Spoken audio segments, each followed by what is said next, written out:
한 업체가 언젠가 그 주부들 수천 명을 대상으로 설문조사를 했어요. 근데 주부들 중에 52.8%가 명절을 없앴으면 좋겠다 이런 대답을 했어요. 이유는 첫째는 편중된 가사노동의 불평등 때문이다 이런 얘기를 합니다. 그렇지 않아요? 우리 주부들이 명절에 너무 힘든데 우리 예수 믿는 가정들은 불평등을 없애고 최소화하고 서로 도우면 참 좋겠다는 생각이 들고요. 또 하나는 말 때문이라는 거예요. 명절 때 가장 듣기 싫은 말 조사를 한 해마다 이제 어느 매체에서도 나오거든요. 제가 10년 넘게 이럴 때마다 설 때, 추석 때 조사를 해보면 거의 비슷해요, 거의. 그러니까 늘 거의 똑같은 이야기를 하고 똑같은 말로 상처를 주고받는다는 것이죠. 특별히 우리 자녀들이 가장 듣기 싫어하는 말 1등이 뭐냐면 너 공부는 열심히 하냐. 이런 말은 집에서도 듣기 싫지만 또 하나는 누구는 어느 학교 갔다더라, 누구는 어느 직장 갔다더라 이런 말. 넌 어디 갈 거냐 이런 말. 넌 어디 취업할 거냐. 결혼은 언제 할래. 너 애인은 있니. 야, 누구는 연봉이 얼마라더라. 너 요즘 살 좀 빼야 되겠다. 관리 좀 해라. 너 이렇게 늙었니? 이런 말. 이런 거 엄청 싫어한다는 거예요. 진짜 하여튼 센스가 없어요. 어떻게 그런 말을 오랜만에 만나서 하는지 모르겠어요. 그러지 마세요. 오늘 특별히 이 말에 대해서 좀 나누려고 하는데, 오늘 본문에서 하나님께서 너희 말이 내 귀에 들린 대로 내가 너희에게 행하겠다 이렇게 말씀하고 계세요. 이스라엘 백성들이 가나안 땅 정탐하고 열정탐꾼이 악평을 하니까 그 말을 듣고 모든 백성들이 전부 다 절망에 빠져갖고 통곡을 하면서 원망을 합니다. 그 원망을 하면서 하나님께 원망하면서 뭐라 그랬냐면 우리가 다 광야에서 엎드러져서 죽는 게 차라리 낫겠다. 가나안 땅 들어가서 칼로 죽게 하려고 여호와가 우리를 여기까지 끌고 왔다. 이런 식으로 원망을 했어요. 그랬더니 하나님께서 그래? 그럼 너희 말이 내 귀에 들린 대로 너희 가나안 땅에 이 광야에서 다 엎드려 죽게 해줄게. 바로 그 말씀을 하고 있는 것이에요. 실제로 그렇게 된 것이죠. 여기서 우리는 이 두 가지 말의 능력과 말의 파괴성에 대해서 살펴볼 수 있어요. 첫째로 말의 능력은 이 말이 운명을 결정한다는 것입니다. 여러분, 인간만이 말을 해요. 말로 인해서 운명이 결정되는 존재는 강아지가 그런 것도 아니고 말이 그런 것도 아니고 사자가 그런 거. 오직 인간만이 말을 하고 하나님의 형상으로 지음받았다고 하는데 태초부터 하나님은 말씀하시는 분이 있잖아요. 그러니까 인간이 말한다는 것은 이런 하나님의 형상이 아주 중요한 부분입니다. 하나님께서 말씀으로 천지를 창조한 것처럼 우리 인간의 말도 나가서 일을 한다고 성경은 이야기하고 있어요. 또 하나님께서는 이 말씀이 곧 하나님이시고 또 성자 예수님이시다. 보이지 않는 하나님을 나타낸 분이 말씀이 성육신하신 예수님이시다 이렇게 말하고 있잖아요. 그것처럼 우리가 하는 이 말도 우리 자신인 거예요.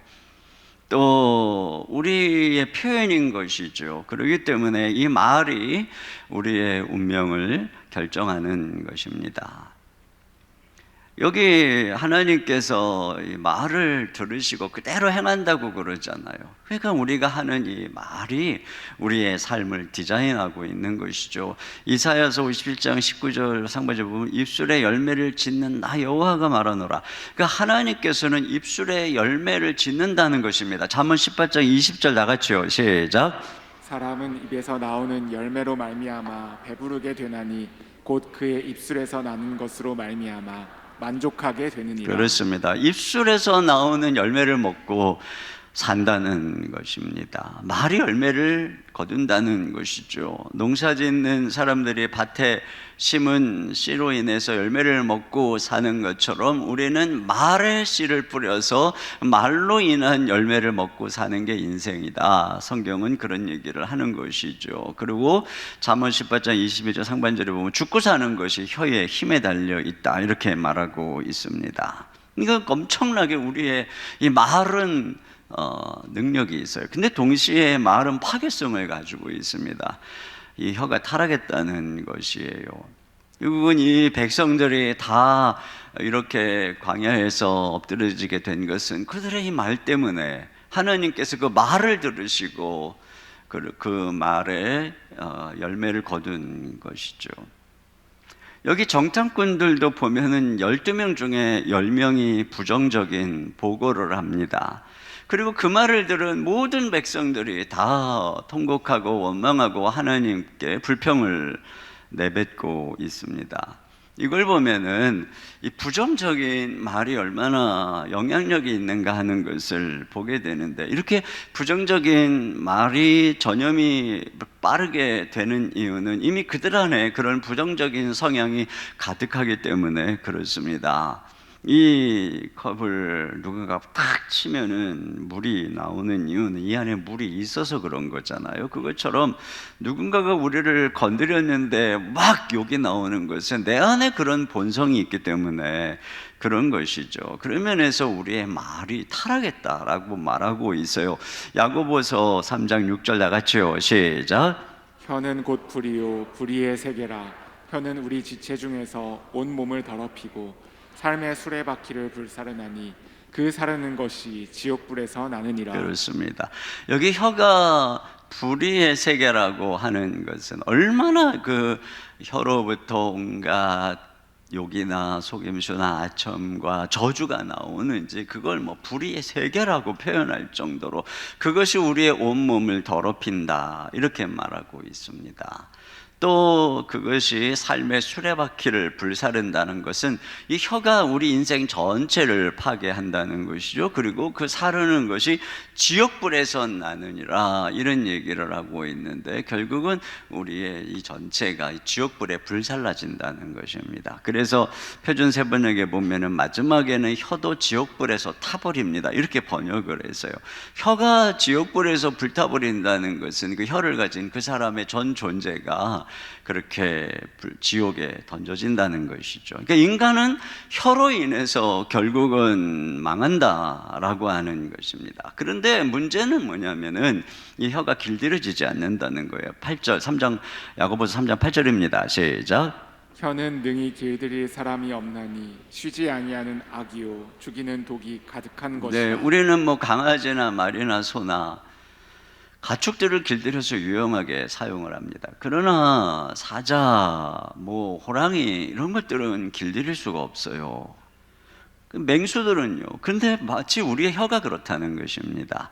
그러니까 우리는 집에서 길들여지지 않는 맹수와 같이 사는 거예요. 잘 길들여지지 않는 사나운 개하고 같이 사는 주인들을 보면 여기저기 무려 뜯긴 그 자국들이 있는 것처럼, 이 혀가 길들여지지 않는 가정 안에서 부모로부터, 배우자로부터, 자녀로부터의 이 맹수같이 물리고 되어서 상처가 다 남아있는 것입니다. 보통 할 말을 속에 쌓아두지 않고 이렇게 표출하는 사람이 있어요. 남의 기분은 고려하지 않고 자기의 비난이 상대방을 위한 것이라고 생각합니다.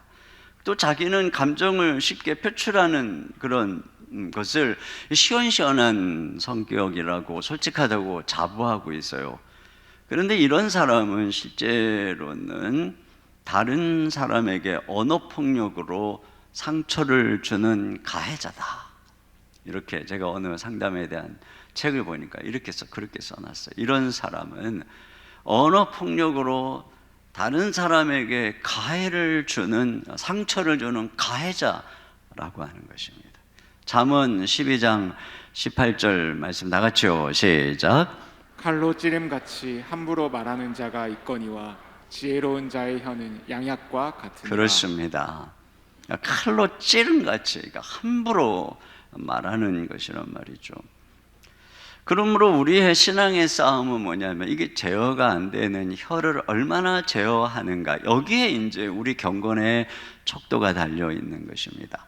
여러분, 길들여지지 않는 맹수는 철장에 제어하죠. 사나운 개는 입마개를 하고 반드시 목근을 붙들고 제어하면서 데리고 다녀야 합니다. 이것처럼 경건한 사람은 특징이 뭐냐, 혀를 제어할 줄 안다는 것입니다. 야고보서 3장 2절입니다. 시작.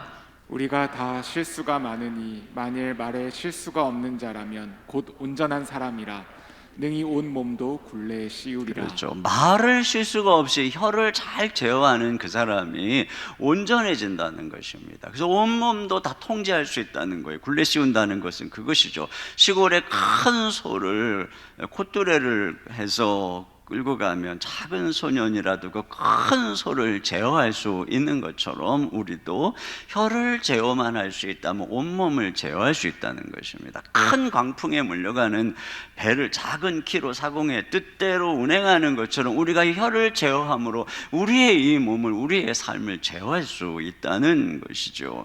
그렇기 때문에 어떤 사람의 삶의 온전함, 성숙함은 그 사람이 혀를 얼마나 제어할 수 있는가에 달려 있는 것이고, 그 혀를 보면 그 사람의 성화의 모습을 볼 수 있는 것입니다.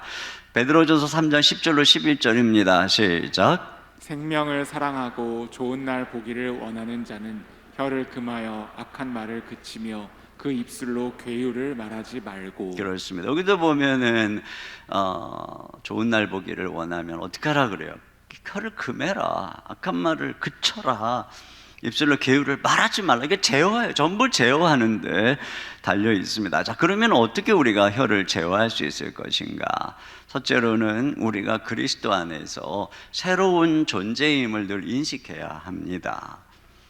여기 보면은 이스라엘 백성들, 이 불신앙의 말을 한 사람들이 40년 동안 광야에서 다 엎드러집니다. 그들이 40일 동안 탐지했잖아요. 그 탐지한 땅을 불신앙으로 보고한 그 하루를 1년으로 계산해 가지고 40년 동안 그들이 광야에서 다 엎드러지고 다 죽어요. 다 소멸돼 버립니다. 그럼 반면에 그 40년 동안 이제 20세 이하의 2세대들은 이제 연단이 돼서 믿음의 세대로 새롭게 만들어지는 것을 보게 되죠. 그러니까 이것을 가만히 보면 하나님의 다루시는 방법이 뭐냐, 불신앙의 옛세대는 죽고 거기서 믿음의 새로운 세대를 일으키는 것을 알 수가 있어요. 여러분, 이것이 이제 복음의 그림자예요. 그러니까 이 복음은 우리에게 이 도덕적 개선을 하는 게 아니에요. 새로운 창조를 하는 것이죠. 가나안에서도 이들이 타락하잖아요. 그러니까 하나님께서 이들을 전부 저 바벨론으로, 포로로 다 끌고 가게 하십니다. 다 쫓아내 버리세요.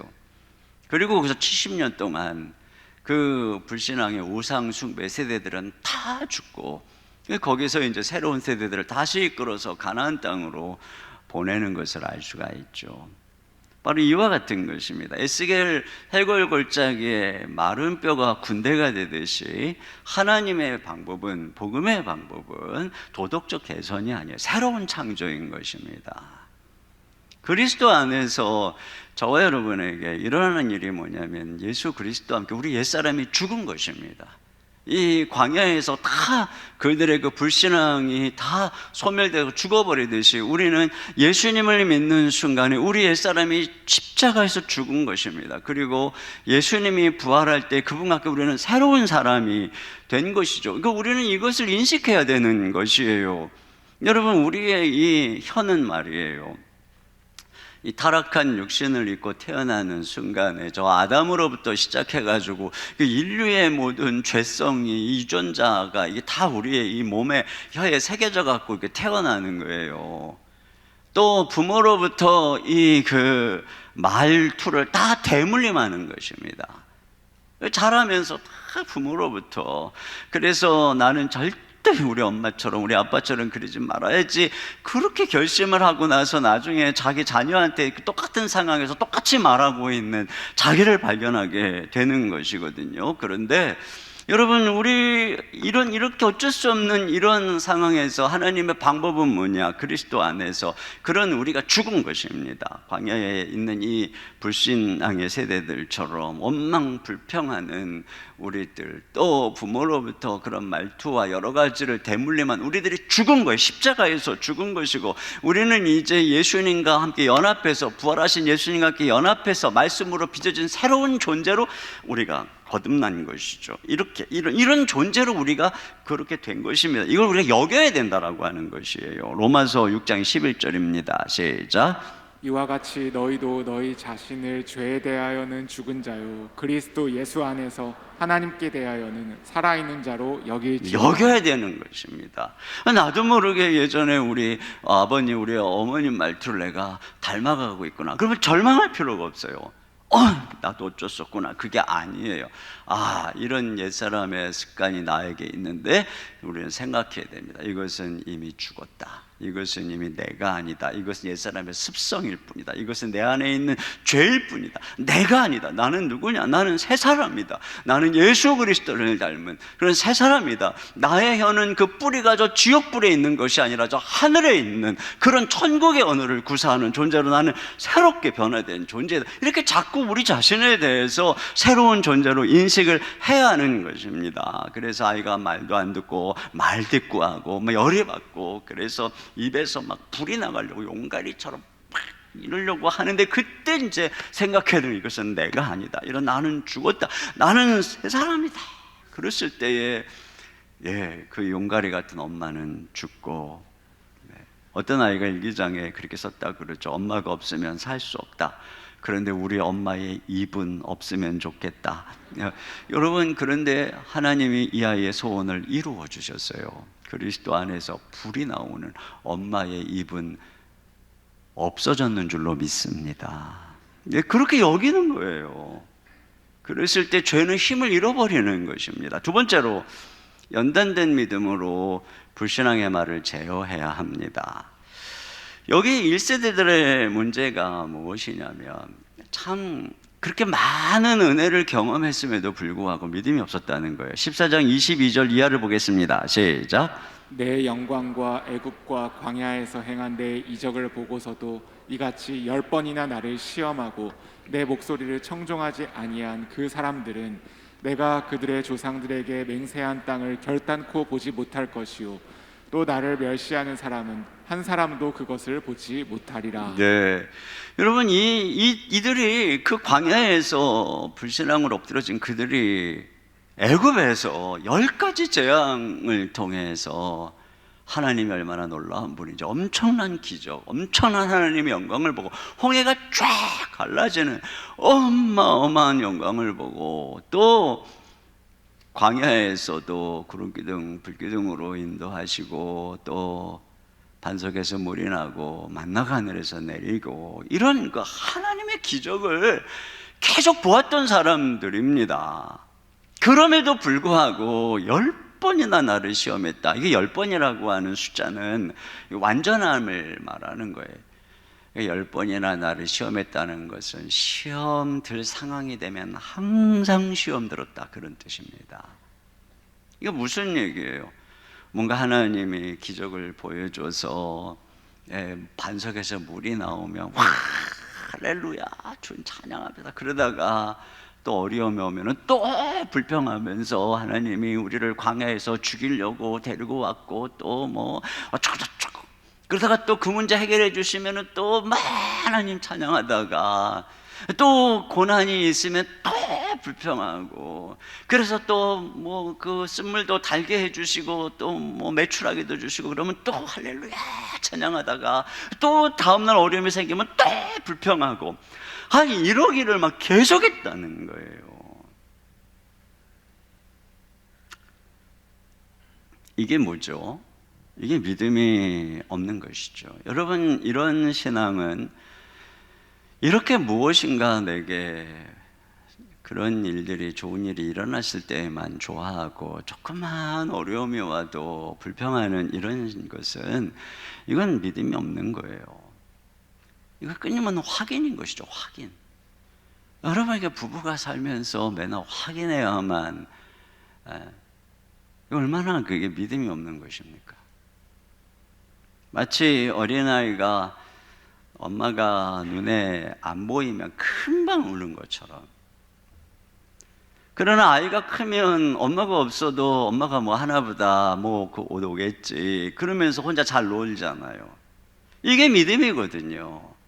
근데 이 1세대들은 믿음이 없었어요. 그런데 반면에 이 광야에서 연단받은 2세대들은 이 나중에 40년 후에 가나안 땅에 들어가라는 똑같은 명령 앞에서 40년 전에 1세대들은 무섭다고 믿지 않고 통곡하고 원망하고 불평하고 우리를 다 저 땅에 들어가서 칼로 엎드러지게 하려고 그런다고 그냥 난리법석을 떨었는데, 2세대들은 전부 믿음을 가지고 오히려 앞장서는 여호수아를 향해서 당신은 강하고 담대하소서, 당신의 명령을 따르지 않는 자는 누구든지 죽으리다 그러면서 믿음으로 함께 걸어가고 발바닥으로 밟고 전진하는 것을 보게 되지 않습니까? 이 차이인 거죠, 이 차이. 근데 바로 그들은, 그러니까 무슨 차이입니까?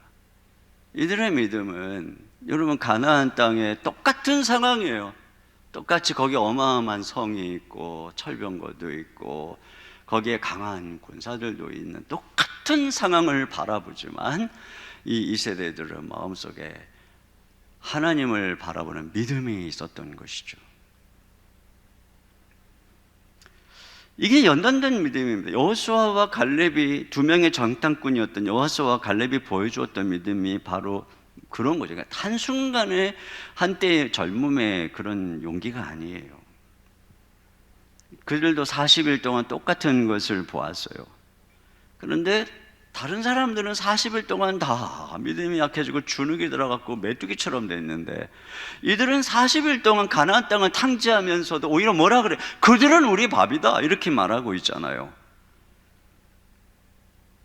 또 이들의 믿음은 이 10명의 정탐꾼이 부정적이면서 전반적으로 부정적인 분위기가 팽배하고 모든 백성들이 다 울면서 우리는 죽었다 그렇게 불평하고 있는 순간에도 갈렙이 딱 옷을 찢으면서 하나님을 거역하지 마라, 저들은 우리 밥이다, 하나님이 우리 함께 하시면 우리는 그 땅을 정복할 수 있다, 우리가 올라가서 치자 이렇게 얘기하거든요. 여러분, 이런 분위기에서 이런 말한다는 게 어렵잖아요. 모든 사람들이 막 댓글이고 막 여론이 그냥 100% 다 이쪽을 향하고 있는데 반대편 얘기하면은 뭐 그 사람 완전히 몰매 맞을 수준이잖아요. 지금 그런 상황이에요. 그래서 사람들이 여호수아와 갈렙을 돌로 치려고 합니다. 근데 그런 상황에서도 믿음의 말을 한다는 것, 여러분 이것은 그냥 한순간의 객기가 아니에요. 그만큼 그들 마음속에 그 모든 여론, 그 모든 눈에 보이는 환경, 문제를 뛰어넘는 하나님을 향한 믿음, 굳센 믿음이 그들 가운데 있다라고 하는 거예요. 흔들리지 않는 믿음 말입니다. 이게 바로 단련된 믿음이에요. 그러니까 우리의 믿음이라고 하는 것이 그냥 이렇게 온상 속에서 어떤 은혜가 주어졌을 때만 주님께 감사하고 좋은 환경에서 이런 것이 아니라, 좀 어렵고 상황이 힘들고 좀 어떤 반대와 어떤 여러 가지 그 역풍이 불고 그래도 흔들리지 않고 약해지지 않는 믿음 말이죠. 이런 믿음이 우리 가운데 있어야 되는 것입니다. 이런 믿음을 가지고 그런 모든 사람들이 불평하고 원망할 수 있는 그런 상황에서도 믿음의 말을 할 수 있을 때 하나님께서 그들 그 말씀을 들으시고 그 말씀대로 행하신다라고 약속하고 있는 거예요. 제가 언젠가 아브라함의 믿음을 이야기하면서 그랬죠. 아브라함의 믿음을 볼 때, 뭐 젊을 때 막 실수도 하고 또 믿음이 약해지기도 하고 이랬던 모습이 있지만, 궁극적으로 99세에 그 아브라함을 향해서 성경에 말하고 있는 믿음의 핵심이 뭐냐? 연단된 믿음이라고 얘기했어요.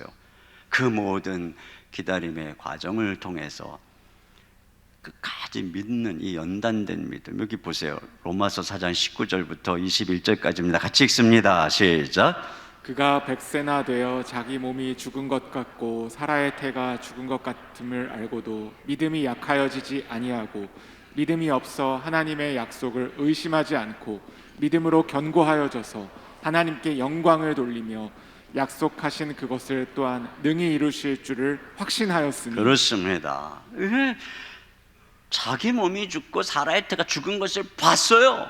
그럼에도 불구하고 약해지지 않는 하나님을, 그런 상황에서 하나님을 신뢰하는 믿음, 이게 필요한 것입니다.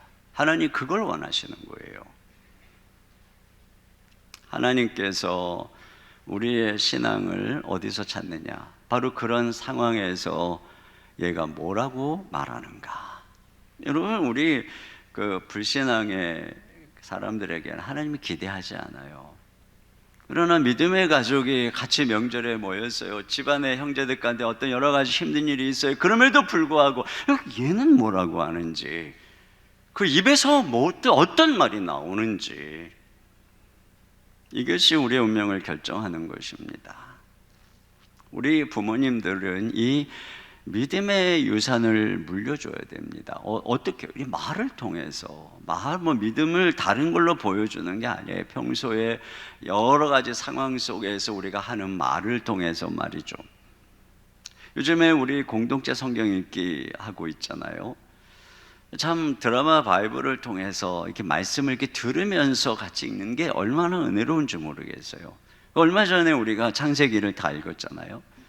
근데 창세기를 이 드라마 바이블로 듣고 읽으면서 정말 새롭게 막 흥분이 되고 은혜가 되는데, 제가 한 가지 새삼 발견하게 되는 게 뭐냐면, 이삭도 죽을 때가 돼가니까 어떻게 했냐면 자녀를 축복해야 되겠다.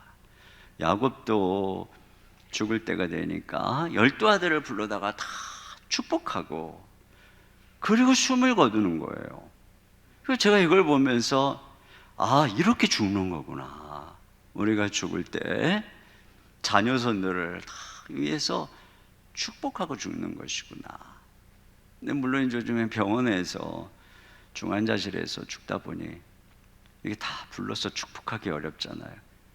그 전에 미리미리 나이가 들어가면서 이제 내가 천국에 가까울 때가 됐다 하면 우리는 축복해야 돼요. 근데 이걸 보면서 느끼는 게 그거예요. 보통 나이가 들고 그러면 몸도 약해지고 또 여러 가지 전체적으로 쇠약해집니다.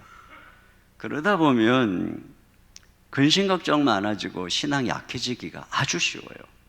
그런데 성경을 보면, 야곱을 보면 오히려 이 노년에 더 하나님과 깊이 있게, 그래서 예언을 하고 자식들의 미래를 예언하면서 축복하는 이런 것을 보면 이게 우리의 믿음이 이래야 되는 거구나. 나이가 먹어갈수록 당연히 세상으로부터 주어지는 압력과 또 육신의 연약함 이런 게 많죠. 그러나 아브라함처럼, 이삭처럼, 야곱처럼 믿음이 딱 연단돼서, 그래서 자녀들을 다 축복하고 명절 때에도 자녀들을 다 축복하고, 여기에 하나님이 앞에서의 이 부모의 권위가 있는 거구나, 이런 생각을 하게 되는 것입니다.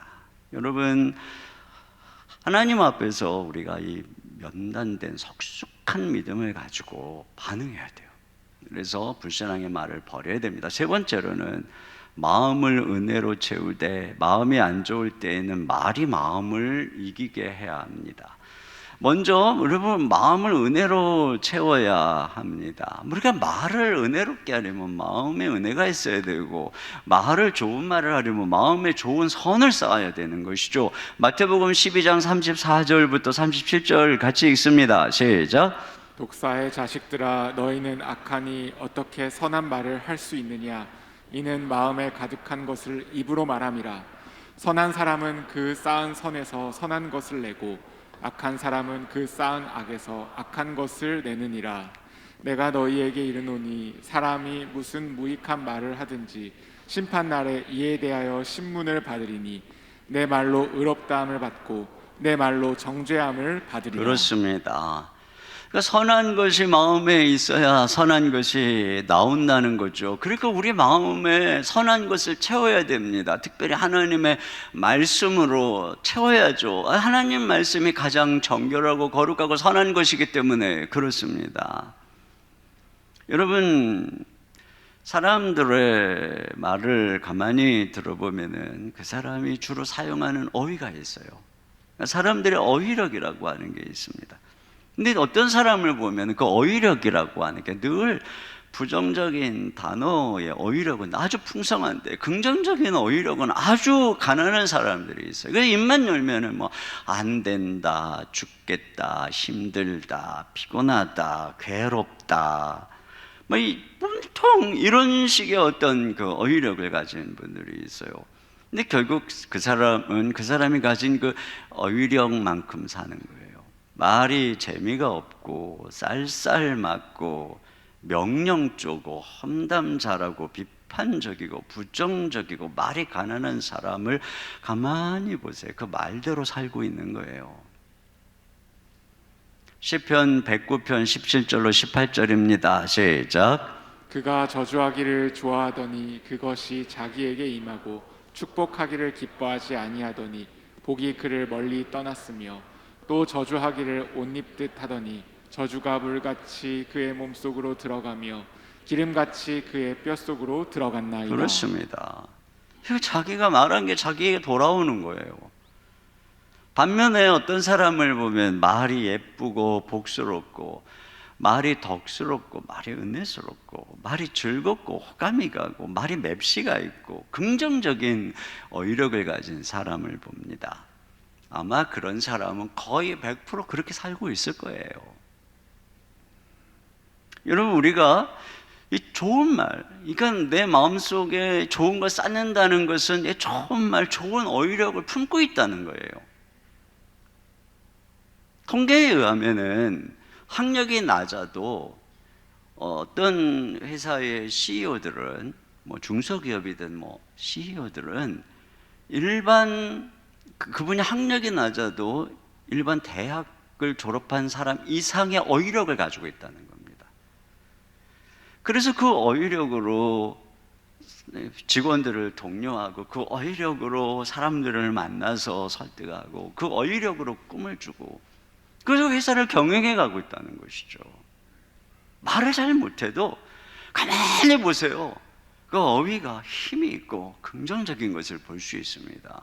그러니까 우리가 이런 어휘력을 키워야 돼요. 그냥 무심코 그냥 세상에서 쓰는 그런 말 말고 말이죠. 자, 그렇게 해서 우리의 마음이 항상 이렇게 긍정적이고 은혜로 채워야 되는데 그럼에도 불구하고 마음이 안 좋을 때가 있어요. 어떤 갑작스럽게 사방에 우겨쌈을 당하고 일이 안 풀리고 꼬이고 자녀에게 여러 가지 어려운 일이 생기고 그러면 마음속에 근심, 염려, 우울, 또 분노, 의심, 불평, 원망 이런 것들이 막 피어오를 때가 있습니다. 그럴 때는 어떻게 해야 되는가? 그럴 때는 이 혀를 제어해야 합니다. 여러분, 우리가 기억해야 되는 게 뭐냐면 이 혀는 마음을 표현하는 통로가 아니라는 것입니다. 여러분, 우리가 마음에 있는 것을 혀로 다 입술로 얘기하면 세상은 지옥불로 타오르게 될 것이고 가정은 지옥불로 타오르게 될 것입니다. 물론 마음에 좋은 것이 있을 때는 혀를 통해서 나와야 됩니다. 그런데 내 마음에 분노와 미움이 불타오르고 있으면 우리가 어떻게 되느냐? 혀를 빡 제어해야 되는 것입니다. 먼저는 침묵할 줄 알아야 돼요.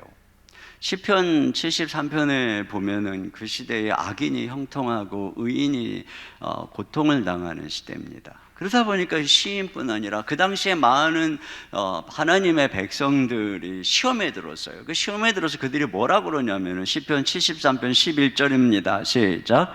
말하기를 하나님이 어찌 알랴 지존자에게 지식이 있으랴 하는도다. 네, 그러니까 한마디로 하나님이 계시면 어떻게 저런 악한 자들이 저렇게 뻔뻔하게 잘 살도록 내버려 둘 수 있습니까? 하나님이 어디 있습니까? 하나님이 우리가 주님 다 섬기는 거 뭐 보구나 계시겠습니까? 이런 식으로 불평 원망을 한 것입니다. 근데 이 시인은 자기도 그렇게 말하고 싶죠. 그런데 그가 이렇게 얘기합니다. 15절입니다. 시작. 내가 만일 스스로 이르기를 내가 그들처럼 말하리라 하였더라면 나는 주의 아들들의 세대에 대하여 악행을 행하였으리이다. 그렇죠. 그들처럼 말하리라 하고 싶었다는 거죠. 근데 그렇게 안 했다는 거예요. 왜요? 내가 그렇게 말하면 다른 많은 이 지금 시를 쓰고 있는 그는 아삽이라고 하는 지도자입니다. 내가 이렇게 말하면 많은 성도들이 시험될 거야. 그들에게 악행을 하는 것이야. 그래서 말을 안 하는 거예요. 말을 안 하고 꾹 참았다는 거예요. 입을 꽉 다물었다는 것입니다. 그리고 어떻게 했느냐? 17절입니다. 시작.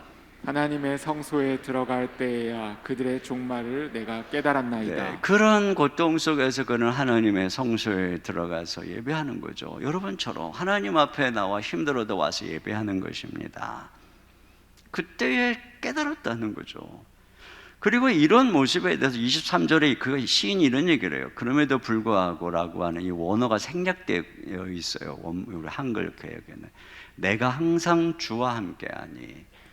여러분, 우리는 주님과 함께하는 것은 항상 감사한 마음으로, 기쁜 마음으로 할렐루야 이걸 주님과 함께하고 찬양하고 콧노래를 부르고, 근데 그것이 아니라 지금 이 아삽처럼 뭐라 그러지, 마음에 시험, 근심, 염려가 가득한 상황임에도 불구하고 입을 꾹 다물고 정말 그냥 가기 싫지만 예배당을 향해서 예배를 드리고 주님을 바라보는 이 모습을 가지고 자기가 항상 주와 함께 했다는 거예요. 어떤 상황에서든지 말이죠. 그랬더니 하나님께서 그에게 하늘문을 여시고 그에게 은혜를 베풀어 주시는 이 고백이거든요. 여러분, 우리에게 정말 힘이 드는 시대에 하나님 다 듣고 계시거든요. 그러니까 우리의 입을 불평의 말, 또 다른 사람들을 험담하는 그런 말을 하게 되는 것 같은 분위기에서는 입을 꽉, 이게 경건이에요. 이게 경건. 그리고 말을 할 때에는, 말을 해야 될 때는 마음과 경쟁해서 말이 이기게 해야 되는 것입니다.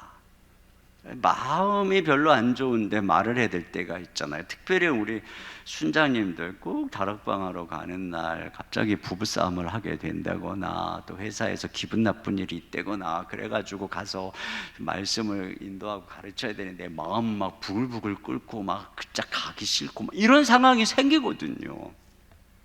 근데 이때 어떻게 해야 되느냐? 우리는 마음과 말을 경쟁시켜서 마음이 어떻든 상관없어요. 내가 할 말을 하면 되는 것입니다.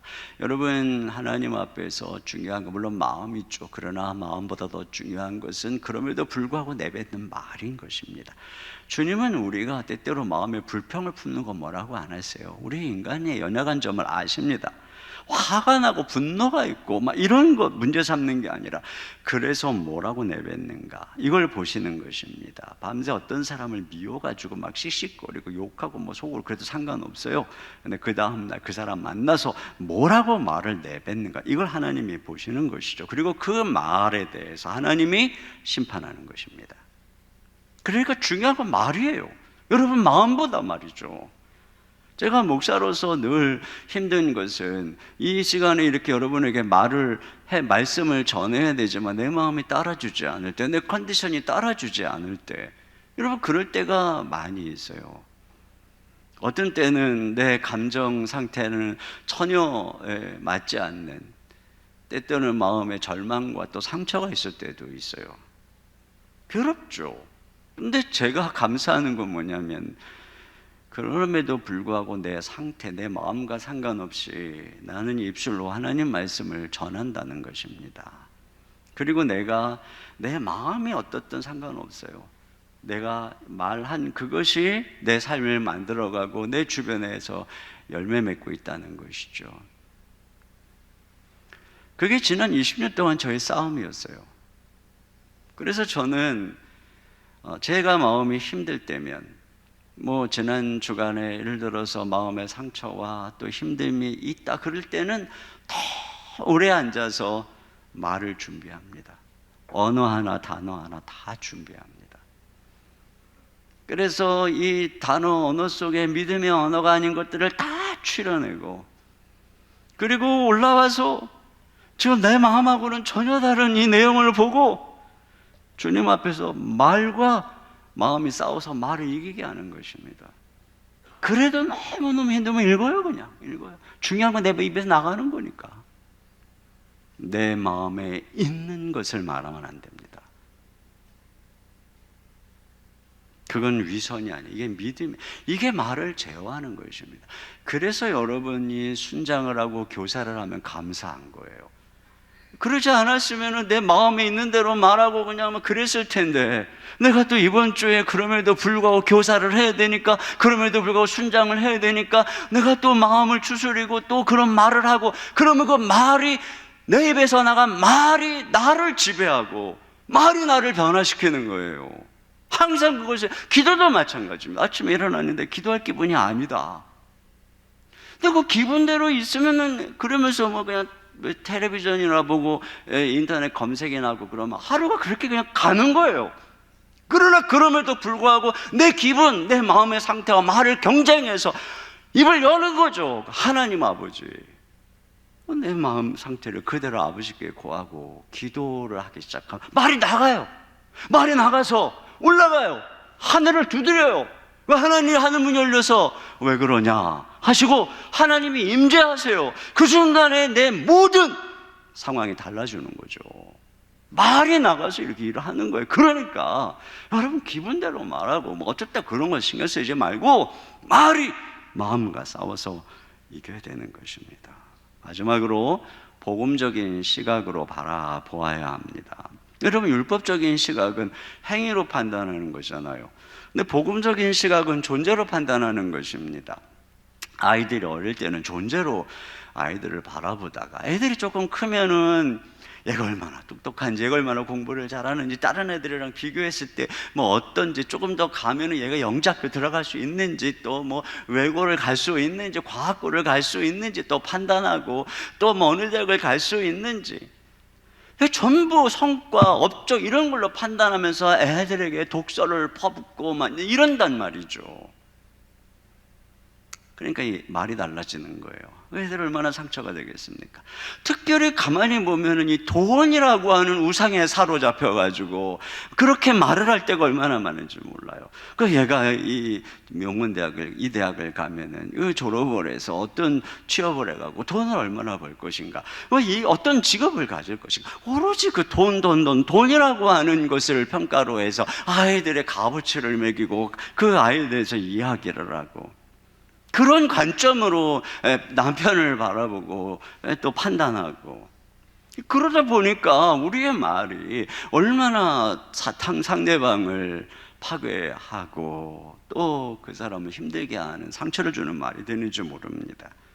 여러분, 우리가 복음적인 시각으로 이야기를 해야 돼요. 하나님께서 우리를 바라보신 것처럼 하나님이 그를 바라보는 그 시각으로 우리가 끊임없이 바라보면서 말을 할 때 살아나는 것입니다. 그때 이 율법은 죽이는 거예요. 계속 율법적으로 하면 된다고요? 안 됐잖아요. 성경이 안 되잖아요. 그렇게 잔소리하면 된다고요? 안 된다니까요. 그게 성경의 이야기예요. 막 그냥 애들한테 옳은 소리, 잔소리, 공부하라 어쩌고 애를 죽이고 있는 거예요. 지금 그만 좀 죽이세요. 지금 애들이 지금 복음이 살린다고 했죠. 복음이 뭐예요? 내가 지금 여러분한테 율법적으로 얘기하고 있나요?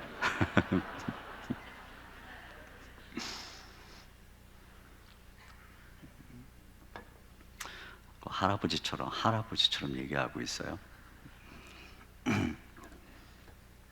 제가 그 기억에 남는 어머니 상이 서울대 명예교수인 박동규 교수님의 어머니 이야기예요. 이 박동규 교수님이 초등학교 6학년 시절의 이야기인데, 피난 때예요. 피난 때 어머니와 어린 두 동생을 데리고 이제 피난을 가다가 너무 이제 먹을 게 없으니까 어머니가 재봉틀을 팔았어요. 그래갖고 쌀 한 조를 초등학생인 이 박동규 교수에게 지어주고, 그는 앞서가고 엄마는 이제 보따리를 메고 어린 두 아들을 데리고 동생들을 데리고 이제 오는 것입니다. 저만큼 앞서 가고 있는데 한 청년이 옆에 다가오더니 무겁지, 아저씨가 좀 들어줄까? 그래서 그냥 뺏어갖고 어깨에 매들어요. 그래서 도와주나 보다 하는데 발걸음이 자꾸 빨라지더라는 것입니다. 엄마하고 자기 거리가 자꾸 멀어지는 거죠. 그러다가 갈림길이 딱 나왔는데 엄마가 어느 쪽으로 갈지 모르니까 내가 자칫 잘못하면 엄마를 잃어버리겠다 싶어갖고 아저씨 쌀 주세요. 그랬더니 빨리 따라와! 그러면서 자꾸 빨리 가더라는 것입니다. 근데 딱 계속 따라가면 엄마를 잃어버릴 것 같고 불러도 소용이 없이 그냥 인파스 쪽으로 사라져 버린 거예요. 여기 갈림길에 있는 이 아이가 울면서 거기 누워서 엄마를 기다리는데 와서 보니 상황이 기가 막힌 상황이 된 거죠. 그랬는데 이 사실을 안 엄마가 이 초등학교 6학년 되니 아들을 껴안고 아들의 머리를 껴안으면서 이렇게 말씀하셨대요.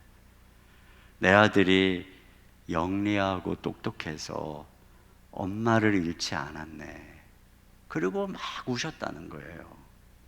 그날 밤 어느 농가 마루에서 자게 되었는데 엄마가 어디 가서 새끼손가락만한 삶은 고구마 2개를 얻어오셔서 이 아이의 입에다가 넣어주면서 또 우리 아들이 영리하고 똑똑해서 아버지를 볼 낯이 있지, 그러면서 또 우셨다는 거예요. 이 교수님이 이렇게 얘기합니다. 이런 위기 상황에서 생명줄 같았던 쌀을 바보같이 다 잃고 누워있는 나를 보고 영리하고 똑똑한 아들이라고 칭찬해 주시다니. 그 후 이 교수님은 그 엄마의 그 영리하고 똑똑한 아들이라고 칭찬하는 그 말, 그 엄마를 기쁘시게 해드리려고 열심히 최선을 다해서 공부하고 노력했다, 이런 얘기를 하는 거예요. 참 대단하지 않아요? 여러분, 어떻게 이 상황에서 그 쌀을 잃어버린 그 아들을 보면 무슨 말이 나오지 않겠어요? 근데 이거를 참고, 이게 제어예요. 이게 성숙인 거예요.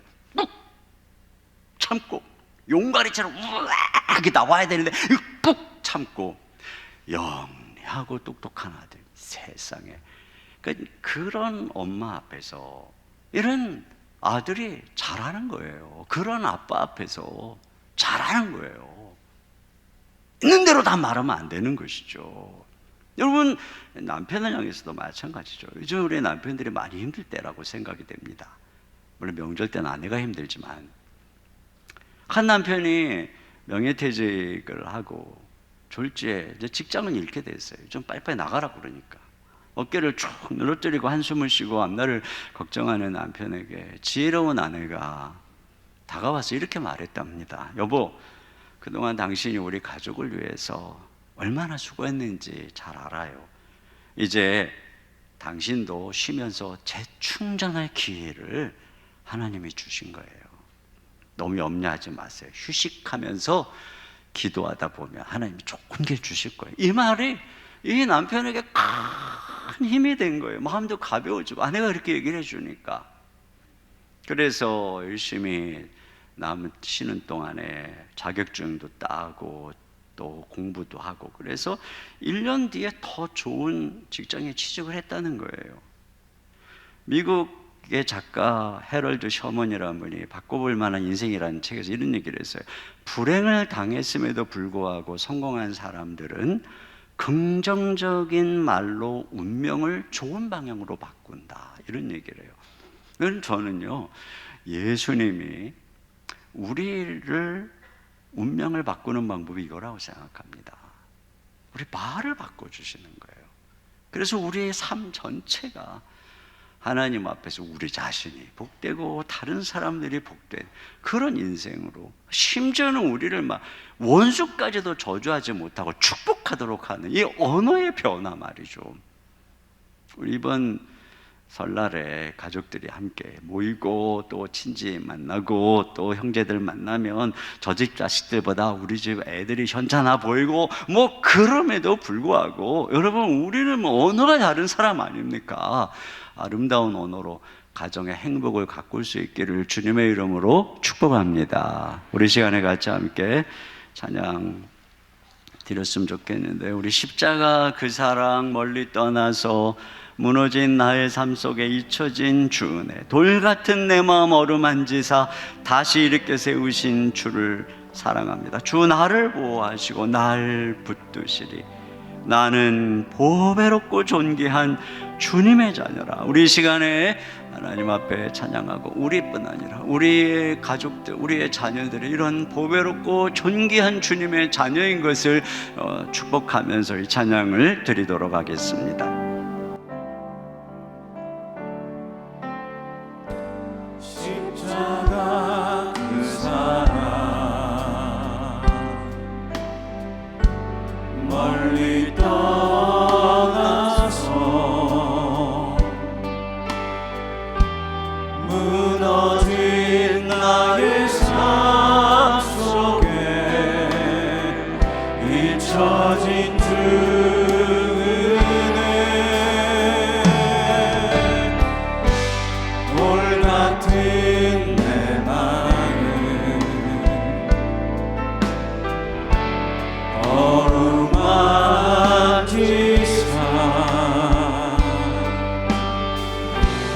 다시 일으켜 세우신 주를 사랑합니다. 주 나를 보호하시고 날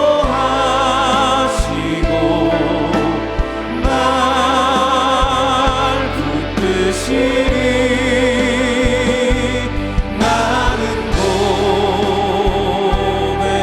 나는 보배롭고 존귀한 주님의 자녀라. 주 너를 보호하시고 넌 붙드시리. 너는 보배롭고 존귀한 주의 자녀라. 지나간 일들을 기억하지 않고 지나간 일들을 기억하지 않고 이전에 행한 모든 일 생각지 않으리. 사막의 강물과 길을 내시는 주, 내 안에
위한 기도 제목을 같이 읽겠습니다. 시작.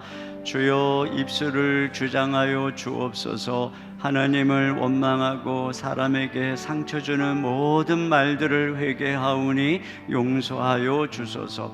주여 성숙한 믿음으로 하나님을 신뢰하며 믿음의 말을 선포하게 하소서. 마음에 선한 것을 쌓게 하시고 마음이 힘들 때 말이 마음을 이기게 하소서. 축복의 언어로 가족과 친척들에게 하나님의 사랑을 전하게 하소서. 새롭게 하시고 승리하게 하시는 하나님을 경험하는 새해가 되게 하소서. 우리 같이 한 목소리로 기도하겠습니다. 하나님 앞에